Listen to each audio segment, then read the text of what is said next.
안녕하세요. 행동하는 사의 임닥터입니다. 안녕하세요. 미디어 데모스 류필입니다. 보건의료 무엇이든 물어보세요 시간입니다.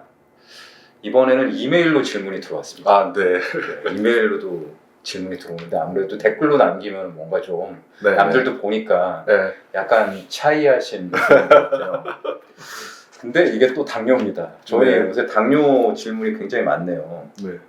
자, 질문 먼저 읽어드릴게요. 네. 네, 저는 당뇨병 전 단계인데요. 간식으로 과일을 먹어도 될까요? 그리고 과일 대신 과일 성분이 들어있는 비타민이나 미네랄 영양제를 복용하면 좋다던데 괜찮을까요? 네, 이게 또 먹는 것과 관련된 그렇죠. 질문이에요. 네. 네. 그래서 일단 뭐 과일 얘기도 있고 영양제 얘기도 있어서 어느 네. 것부터 뭐 답변 그러니까 좋을지.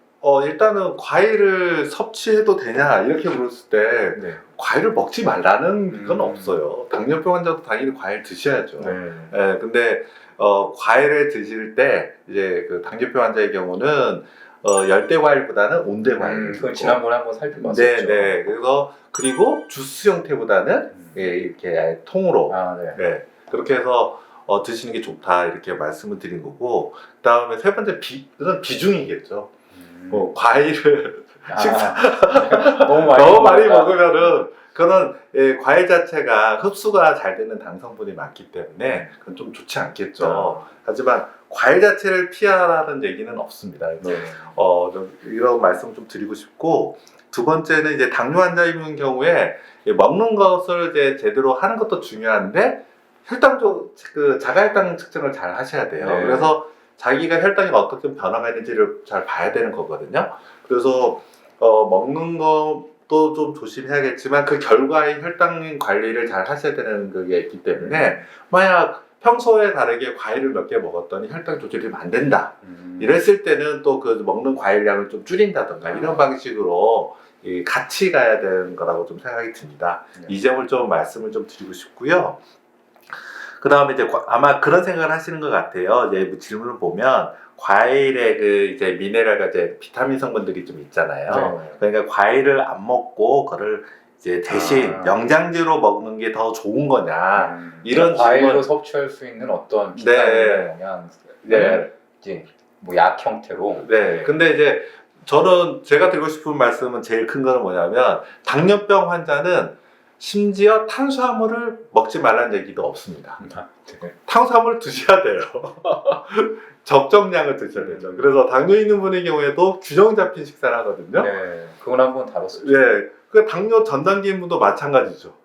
그래서 탄수화물과 과일 먹는 것 자체를 피하는 게 당뇨 환자한테 좋은 거다라고 생각하면 안 된다는 거죠.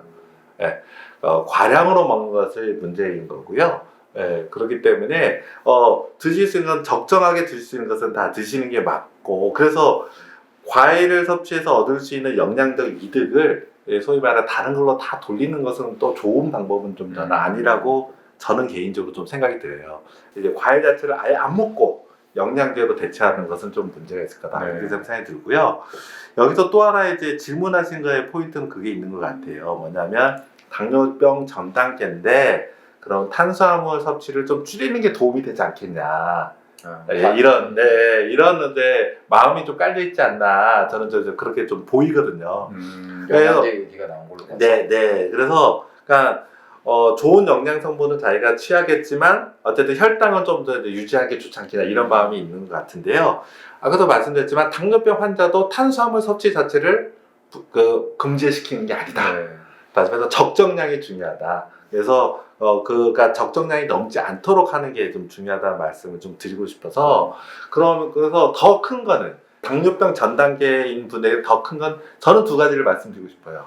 첫 번째는 당뇨병 전 단계인 분은 당뇨병이 될 확률이 매우 높다, 위험도가 높잖아요. 네. 자주 측정해 보셔야 됩니다. 네. 그래서 추이를 계속 봐야죠. 그래서 이 점이 이제 첫 번째 좀 중요하고요. 두 번째는 우리가 당뇨병의 원인의 핵심은 인슐린 저항성이라는 거죠. 그리고 인슐린 저항성을 낮출 수 있는 제일 좋은 방법은 운동, 그 다음에 적정 체중 유지, 그 다음에 균형 잡힌 식사를 기반한 식이 조절. 이 세 가지가 있다. 그래서 이 세 가지를 제대로 하는 게 제일 중요합니다. 네. 그래서 요것을 하는 과정에서 추가적으로 이제 혈당에 부담되지 않는 식사 방법을 택하시면 좋을 것 같고요. 네. 그 방법은 저희가 네, 지난번에 지난 영상을 만든 게 네. 있으니까 그 영상을 그걸, 오려 네. 좀 참고해 주시면 좋을 것 같습니다.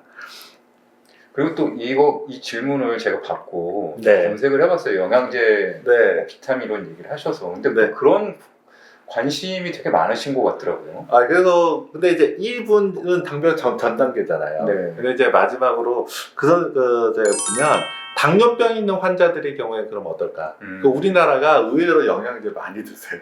그런 것 같아요. 그래서 영양제에 대해서 제가 다 일일이 얘기할 수는 없을 것 같고 큼직하게 두 가지는 기억하시면 될 것 같습니다. 첫 번째는 이 관절염에 좋다는 글루코자민. 네. 요거는 이 성분이 아미노당이에요. 그래서 몸에 흡수될 때 아미노산과 당 성분으로 분해돼서 흡수되거든요. 그럼 당 수치가 올라갈 수 있겠죠. 네. 그래서 여기에는 두 가지가 있습니다. 동물 실험 결과 당 수치가 많이 오르더라라는 결과가 있고요. 실제로 이제 우리가 식품에 나오는 글루코자민을 복용해서 봤더니 생각보다 그렇게 안 오르더라 이런 결과들도 있어요. 그래서 저는 여기서 글루코자민은 그럼 당뇨병 있는 환자는 드시지 말아야 되는 거냐?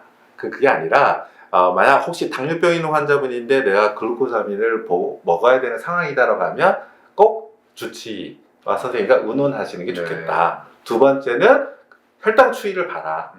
사람마다 다를 수 있거든요. 네. 근데 이제 글루코자민 먹었더니 혈당이 너무 많이 오르고 조절이 안 돼요. 그러면은 약을 늘리든 아니면 정말 그 글루코자민이란 그 영양 성분을 복용해야 되는지 한번 판단을 다시 해볼 필요가 있을 것 같아요. 그래서 첫 번째 기억하실 것은 글루코자민이고요. 네. 두 번째는 이제 당뇨약 중에 제일 많이 쓰는 약 중에 메포민이라는 성분이 있어요. 요거는 약은 이름은 되게 다양하거든요. 네. 성분이 그렇다는 거죠.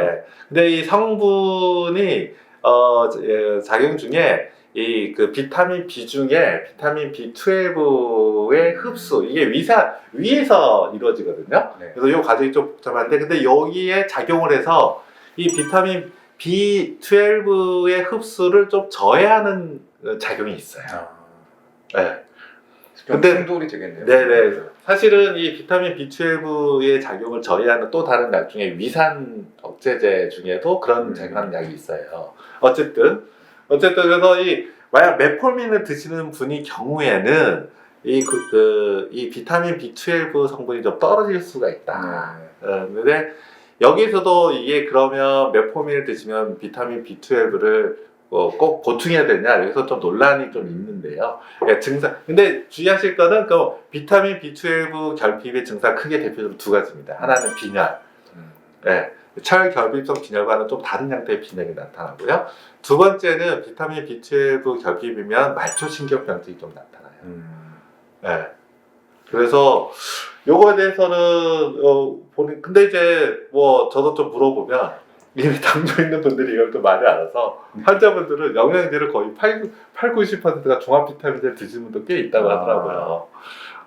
그래서 이걸 어쨌든 만약 메포민이라는 약을 드시고 있다면 내가 종합 비타민제 복용하는 것은 나쁜 선택은 아니다. 이렇게 좀 말씀을 드리고 싶고요. 그래서 나중에 이게 비타민 B12 결핍이 확인되면 병원에서도 처방받을 수는 있는데 본인이 경제적 여건이 되신다면 이렇게 종합 비타민제를 드시는 것도 나쁜 선택은 아니다. 이 두 가지를 좀 말씀을 드려야 될 것 같고. 워낙 또 영양제, 비타민 네. 많아서. 그리고 이제 그 외에 영양제 드실 때 어쨌든 당뇨 있는 분들은 이제 성분 중에 그 건강식품이든 이 당 성분이 들어갈 수가 있어요. 네. 대표적인 게 이제 홍삼.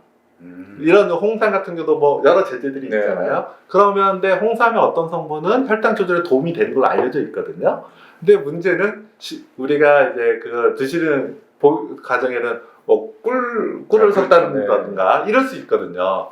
그러니까 사실은 그 성분을 좀 보고 사실 판단해야 될 것 같고요. 그래서 근데 그거는 이제 저희가 일일이 할 수 없으니까 그래서 적어도 당뇨 환자분한테 영양제 하면은 대표적으로 두 가지는 기억을 해두시고 면 좋을 것 같아서 제가 오늘 소개를 해드렸습니다.